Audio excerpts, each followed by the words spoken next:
Hey everybody, what's going on? I'm Andy Sterkowitz. I'm a self-taught software developer, and in this video, what I actually want to talk about is my absolute favorite technique for rapidly improving your coding skills.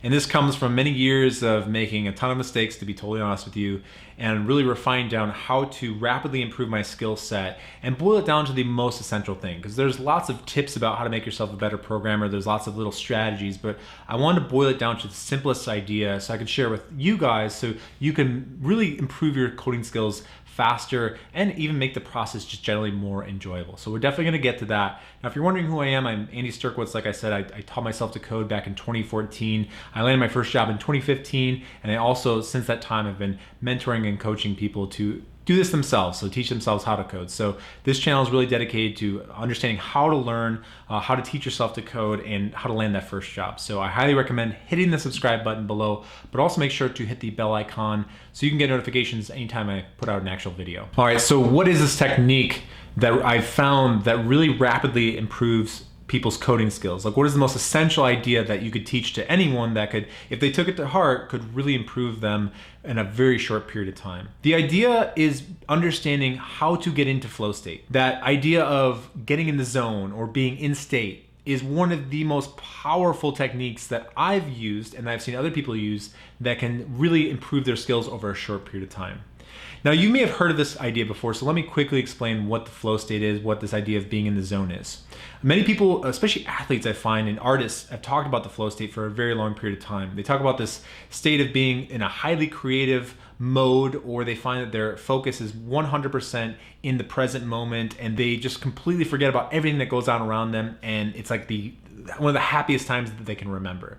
And this is something that many people report over many different types of activities, all the way down from cleaning the floors, doing dishes, playing basketball, whatever it may be. So there's a really great book out there called Flow by Mihai Csikszentmihalyi, where he actually studies this idea of how to get into the flow state. He actually did research on it because it was something that intrigued him, the idea that people get so engrossed in their activities that they forget to eat, forget to sleep. Okay, so why are we trying to get in the flow state? What's the big idea? So look, it really is pretty simple. When you're in the flow state, the activity that you're doing is extremely pleasurable. And if you follow the logic along here, if you make something more pleasurable, you're more likely to do it. If you're more likely to do it more often, then you are more likely to get better at it. If you're more likely to get better at it, you're gonna have a long and prosperous career.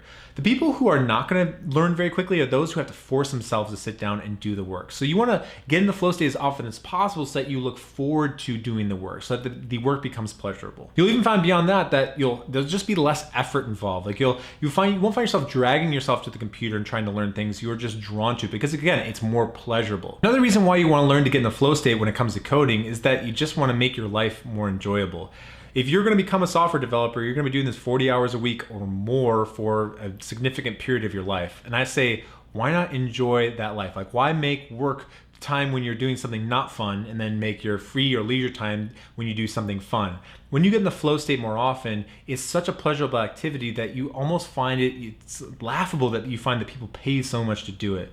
But that's the basic reasoning of why you want to get in the flow state. So now that you understand what the flow state is, why we're trying to get into it, let's talk about how to get into it. And let's actually first start with some disclaimers. My first disclaimer is really that if you're just starting out with this, it's going to be very hard to get in the flow state. It's not something that typically beginners are very good at. It will come with time, but when you are doing a lot of passive learning in the beginning, it's hard to get in the flow state. Really, flow state comes when you are doing active or hands-on learning, when you're actually writing code to the code editor, for example. So just know the expectation going into it. The next disclaimer that I have is you really can't make flow state an end goal. And this is really paradoxical because my entire video here is telling you that in order to get better, you should get in the flow state more often. And then I just told you that you can't make flow state a goal. So what is going on here? Why am I being so contradictory? So this is one of the biggest paradoxes of getting in the zone, is that to get in the zone, you kind of can't really try to get in the zone. It kind of has to be this middle ground where you're trying but not trying. The more you try to get in the flow state, the harder it is to get in there, right? So if you I'm gonna get in the zone, I'm gonna get in the zone today, I'm absolutely gonna do it, you can find that it's harder to do. Now, this may not always be the case, especially when you practice something often, but just know going into this that sometimes the harder you try, you actually have to relax into it. And this actually goes into my third disclaimer as well, which is that if you're gonna get into flow state often, it's something that you have to ease into. I've actually experienced this a lot, like shooting YouTube videos. Shooting YouTube videos is very hard. Most of the time I'm not like chatty. I'm actually more of an introvert, believe it or not. And for me to get to the point where I'm talking like I am now, I have to ease into it. Maybe I spend 15 minutes shooting takes that I'm never gonna use, but I never expect to get in flow state like right away. If I can, that's amazing. I'm super happy about that. But having that expectation will make it harder to get into flow state. So just know that you have to ease into it. So let's actually go into my 4 steps for getting into the zone. So the first thing I really recommend if you're gonna try to get into flow state as often as possible is really have a set start and stop time anytime you sit down to do work or do study. I personally love the Pomodoro technique, right? So that means 25 minutes of studying or working with a 5-minute break period, or if you want something longer, you can do something like a 50-minute work period, 50 by the way, and a 10-minute break period, where during the break you can do whatever you want. And I find this works really well to help me get into flow state because, to be honest with you, many times when I go to sit down to work, my brain gives me a lot of resistance. I really enjoy, I have plenty of hobbies, I have plenty of things I like to do outside of work. And so it can be kind of hard to kind of sit there and get back into this idea of, okay, I'm really in the zone with coding. But by giving myself a hard time when I'm gonna stop, I know that eventually I can sort of have a rest, or I can go check my phone, or I can go, outside and enjoy the weather for a little bit. The problem when you don't have a designated start and stop time is that when you sit down to do the work, your brain tends to wander and you lose focus very easily. And those two things are really detrimental to staying in the zone.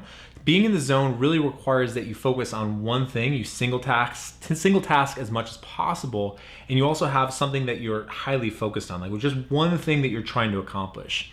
So really having a 25 or a 50-minute period where you're gonna work allows you to spend that time focused on one single thing. Now, the second thing that I recommend you do to get in the flow state is to define a specific outcome or result. The worst thing you can do when you are about to sit down and do work is not to think through what you're trying to accomplish in that Pomodoro time, right? So in that 25 or 50-minute period. I've done this a lot. When I used to get started working, I would sit down and just kind of open up my email or open up my code editor and see where I left off and just kind of sit there and work. And again, I would never even set a designated start and stop time. And so my mind would lose focus. I'd wander around from different things. I'd kind of get bored after a while. But what I started doing that really made a huge difference was I would really hone in on the exact specific thing that I wanted to accomplish during a 25-minute or 50-minute work period. And I would list no more than really two things that I wanted to accomplish. I could even make it one if it was easier before the end of that work period. And I would make it super specific. So let's say you're doing a to-do app. Maybe you just pick one small piece of functionality, like making a to-do item show up when you press enter, and just focusing on that for the next 25 minutes. And what it really does by focusing on one specific thing is it allows you to know whether you've progressed with something, or it allows you to know whether you've completed something. I find that the best way to get into that flow state is to have sort of an actionable item, something that you can measure yourself against so you can see that you're making progress. The worst thing you can do, so the thing that's really antithetical to getting into the flow state, is having this nebulous idea about whether you're making progress or not. So really focus on some sort of goal that you can know that you're either done with or you're making progress on, and you're more likely to get into that flow state. The next thing I recommend to get into the zone as often as possible is you have to eliminate distractions as much as humanly possible. That means eliminating your phone as a distraction, any apps that may pop up and give you notifications. That could mean people, right? So in other words, if you're studying in your house, if your mom, your sister, your spouse, your kids come up and are interrupting you while you're working, it's one of the worst things that can happen to you as far as getting into the flow state. The flow state requires that you have your focus undivided on a single thing. And when you have to stop what you're doing to do something else, right? So to check an email, to go to YouTube, to respond to somebody's question if they're physically in the room, will drag you out of the zone, and it will just make it less likely that you're able to get in there. So one of the things you want to do is really focus on eliminating all distractions. So number one, I would say turn off your phone, right? Like close anything that has a notification, put your computer on do not disturb. Even beyond that, like go to a place in your house or a place in your neighborhood where you can't be interrupted by other people. So that means you can either tell someone that they can't interrupt you, so if that's your spouse or your kids or your girlfriend, boyfriend, mom, brother, sister, whatever, whoever lives in your space, make sure to let them know when you have your headphones on not to interrupt. But if it's really something that you can't prevent, then I would actually recommend leaving the house and going somewhere like a library if you can, to make sure that you're not getting distracted. This is one of the most overlooked things, and most people, we're living in a day and age where distractions are all around us. They're omnipresent. So this is the hardest battle you're going to fight, but I guarantee you, if you can curtail the amount of notifications and distractions you're getting, this is the one thing that's really going to help you to get in the zone as often as possible. Now, my last piece of advice here is to really hammer this home. You want to practice as much as humanly possible, right? So the more that you practice something, the more pleasurable it will be. The more pleasurable it will be, the more the likelihood that you will get in the zone. A lot of people have experience getting in the zone in the most mundane activities you could possibly imagine. Sweeping the floor, cleaning the house, washing the dishes, farmers who pick some sort of crop off of a plant. All of these people can potentially get into the zone if they do it often enough and find ways to make it interesting and challenge themselves. So for you to really get to that next level, you have to make sure that you're consistent in your practice. One of the reasons this happens is because your brain is very plastic, meaning it's very moldable, right? So you can change your habits, you can change your behaviors, you can even change what's pleasurable to you by just repeatedly doing something over and over again. And so you should take that into account when it comes to getting into the flow state. So make sure to practice and make sure to be consistent more than anything else. All right, so now you know this technique of how to rapidly improve your coding skills. And this is something I hope you take with you moving forward. It can dramatically change the results you're getting. It can take something that may not be pleasurable. Maybe you struggle to show up and put in the work and you feel like you're grinding through this process of learning to code, and you can really shift it and make it more pleasurable, but it takes time, and you may need to revisit this video and follow the techniques and relearn them over and over again. I know for myself, sometimes I lose touch with it and I have to come back with it.